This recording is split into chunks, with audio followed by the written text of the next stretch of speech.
Pessoal, como vocês estão? Espero que muito bem. Eu sou Amanda Chaves Pinheiro, professora de Sociologia do IF Sudeste MG, Campus Juiz de Fora.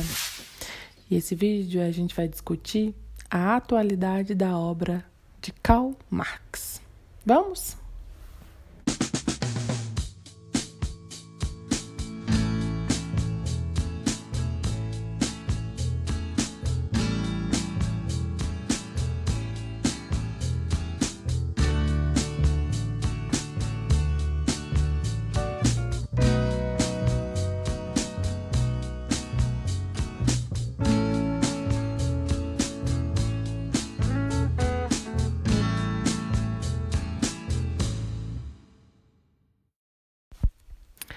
Uma pergunta que eu te faço. Após mais de 130 anos da morte do Karl Marx, mais de um século, fim da Guerra Fria, da União Soviética, depois do surgimento de outros grandes autores amplamente propagados durante o século XX, nos movimentos e organizações políticas de esquerda, com propostas também pretensamente libertárias, uma questão se torna importante. A obra de Marx ainda é atual? A obra do Marx tem conexão com a sociedade da qual fazemos parte nesse momento? Me diga o que você acha. Mas, de antemão, eu preciso te dizer que responder a essas questões não é fácil. Por quê? Para que a gente possa pensar e refletir e responder sobre essas questões, a gente precisa compreender e ler o mundo atual, a sociedade contemporânea. Importa também observar que a liberdade humana é o horizonte da atividade intelectual do Marx. A maneira como elegeu essa problemática e o que nos escreveu ser essencial para construir esse horizonte configuram uma particularidade da sua teoria. Marx transitou pela filosofia no decorrer de sua trajetória política e intelectual, mas ele não era apenas um filósofo. Para ele, os filósofos se limitaram a interpretar o mundo de diferentes maneiras. O que importa é transformá-lo. Atravessa todas as páginas de sua vasta obra um profundo sentimento de humanismo, um comovente amor pelo homem e um desejo cerebral, intelectual, de transformar a vida em alguma coisa digna de ser vivida. É importante frisar que a teoria de Marx não nasceu de meras especulações sobre a sociedade, nasceu antes de um amadurecimento das teorias com as quais se pensou o capitalismo, desde seus primórdios até o século XIX. Quando todas as condições materiais, econômicas e filosóficas da sociedade já estavam dadas, de modo a serem apropriadas, analisadas e superadas em pensamento por Marx. Assim é o que Marx apresenta uma reflexão profunda e de conjunto acerca da economia política.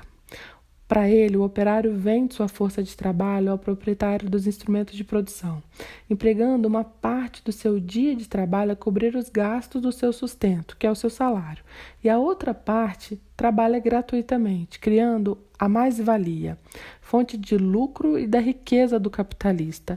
Esse é um dos aspectos importantes da teoria marxista.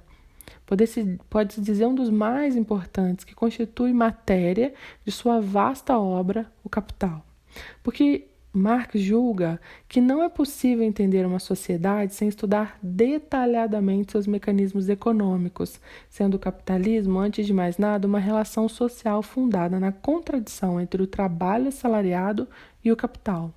Do ponto de vista da teoria marxista, o capitalismo é uma forma social histórica, como todas as que lhe antecederam e que surgiram no cenário da história, desenvolveram-se e desapareceram para dar lugar a outras formas. Quando uma sociedade não consegue mais responder ao conjunto das necessidades humanas, os homens vão buscar novas formas sociais de viabilizar a vida. Foi assim com o chamado mundo antigo, foi assim com a Europa medieval. É assim também com o capitalismo, cujo próprio surgimento respondeu a necessidades sociais de uma determinada época e tende a desaparecer quando a vida fundada na relação capital versus trabalho assalariado tornar completamente inviável a vida dos homens. Marx demonstra que, nos primórdios da indústria moderna, a forma de exploração do trabalho humano se fazia por meio da mais-valia absoluta, isto é, o estágio tecnológico alcançado então pelo capital exigia que grandes contingentes de trabalhadores cumprissem no interior das fábricas uma extensa jornada de trabalho.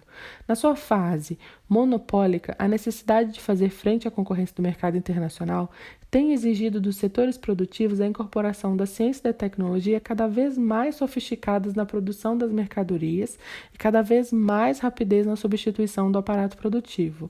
Além do que, gastos dispendiosos com marketing e publicidade tornam-se indispensáveis para garantir um lugar no circuito do mercado mundial. A tão alardeada substituição dos modelos taylorista e fordista de produção pelo toyotismo ou modelo de acumulação flexível. A característica básica deste último reside na polivalência, isto é, na capacidade de um mesmo trabalhador operar simultaneamente várias máquinas.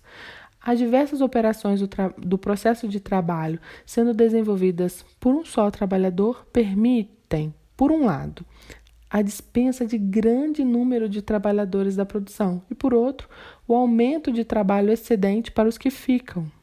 A intensificação da exploração do trabalho é o que Marx chamou de mais-valia relativa, neste fim de milênio levado aos extremos. Esse movimento do capital tem uma finalidade muito precisa: evitar a queda na taxa média global do lucro e garantir o curso da acumulação de capital. Com isso, a grande questão que se coloca como impositiva para o desmanche do capitalismo, de suas relações sociais, suas instituições, seu modo de tocar a vida, é que a dispensa de trabalhadores em proporções tão gigantescas, sendo demitidos, passa a ameaçar a ordem social em seus fundamentos. A crise do desemprego é mundial, está além das possibilidades dos governos criarem novos empregos. Ou seja, a causa primeira de todo esse desmanche que vem sofrendo a sociedade está na forma como o capital realiza a acumulação. Será então que o Marx está atualizado? Eu penso que sim. Claro, a sociedade também se reestruturou, existem outras roupagens, outras perspectivas, inclusive outras perspectivas teóricas, mas a importância do Marx é atemporal. Mas me diga você o que você pensa sobre isso. Um grande abraço e até a próxima.